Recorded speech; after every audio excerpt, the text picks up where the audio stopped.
जय Sai Ram everyone, welcome to echoes of Shirdi. आशा करती हूँ साई कृपा से आप सब बहुत अच्छे होंगे। देखिए, लाइफ में अगर आप एक रफ फेज से गुजर रहे हैं, पर आप अगर एक साई भक्त हैं, तो ये बात जान लीजिए कि साई आपका साथ कभी नहीं छोड़ते। आपका रक्षा कवच बनकर बाबा आपके साथ रहते हैं। आज जिनका अनुभव मैं शेयर करूँगी, वो भी लाइफ के काफ़ी रफ फेज से गुजर चुकी हैं, पर कभी साई का साथ नहीं छोड़ा, और साई भी इनकी और इनके परिवार की रक्षा कर रहे हैं आज भी। मैम बताती हैं कि एक संडे जब वो उठे तो देखा कि मंदिर में लक्ष्मी नारायण जी की फ़ोटो और साईं बाबा की मूर्ति गिर गई थी। उन्हें समझ नहीं आया कि ये कैसे हुआ। वो पिछले 9 साल से साईं की मूर्ति की पूजा कर रही थी, पर ऐसा कभी नहीं हुआ। ठीक है। इनके हस्बैंड ने मूर्ति और फोटो उठाकर वापस मंदिर में रखा, पूजा की और माफ़ी भी मांगी। लेकिन क्या हुआ ना, शाम को जब दोनों 5:30 बजे बाहर गए और रात को लगभग 8 से 9 के बीच जब घर वापस आए, तो फिर से ना लक्ष्मी नारायण जी की फ़ोटो गिर चुकी थी और बाबा की मूर्ति ज़मीन पर पड़ी थी। तो मैम ने नोटिस किया ना कि बाबा के राइट फुट का थंबनेल टूट गया था, और जिस पत्थर पर बाबा बैठे थे उसके पास भी थोड़ा क्रैक हो गया था। तो ये सब देखकर दोनों बहुत टेंस्ड हो गए कि ऐसा क्यों हुआ, एक बार नहीं दो दो बार सेम दिन में क्यों हुआ।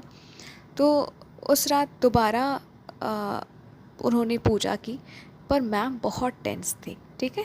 इसके बाद मैम ने मुझे मैसेज किया था और जो भी हुआ मुझे मैसेज में सब बताया था। तो सब कुछ सुनने के बाद मैंने बस इनको इतना ही कहा था कि आप बिल्कुल भी फिक्र मत करो, बाबा ने एक बड़ा संकट अपने ऊपर ले लिया है, so nothing to worry about. पर मैम फिर भी बहुत टेंस थी और मुझे कहा कि आप प्लीज़ मेरे लिए ग्रुप प्रेयर का रिक्वेस्ट रखिए। मैंने ग्रुप प्रेयर का रिक्वेस्ट कम्युनिटी पोस्ट में अपलोड किया था और आप सभी ने इनके लिए प्रेयर भी किया था।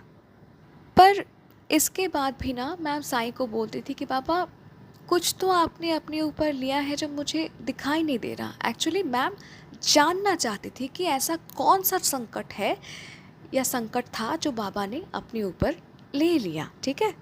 अब क्या हुआ, अगले दिन सर मुंबई गए थे और आते वक्त इनका कार का एक्सीडेंट हो गया था। उनकी गाड़ी एक फॉर्च्यूनर से टकरा गई और कार का आगे का हिस्सा टूटकर बाहर गिर गया था। ठीक है। सबसे बड़ी बात यह है कि वो सीट बेल्ट नहीं पहने थे, लेकिन फिर भी उन्हें एक भी चोट नहीं आया, एक ज़रा सा खरोच भी नहीं। तो देखिए बाबा ने कैसे एक बड़ा संकट अपने ऊपर ले लिया। राइट। अगर ध्यान से बाबा को देखेंगे तो उन्हें हर वक्त आप मुस्कुराते ही देख पाएंगे।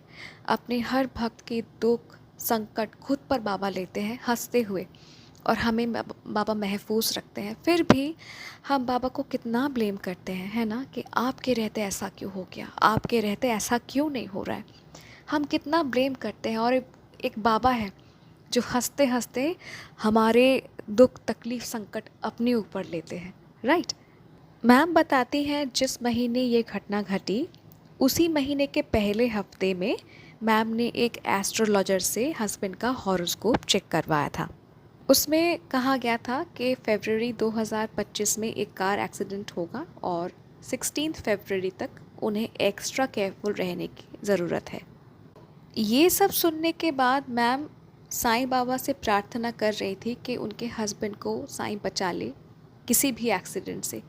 और जब सच में एक्सीडेंट हुआ ना, तो मैम को साफ साफ दिखाई दे रहा था कि साईं ने कैसे उनके हस्बैंड की रक्षा की, है ना।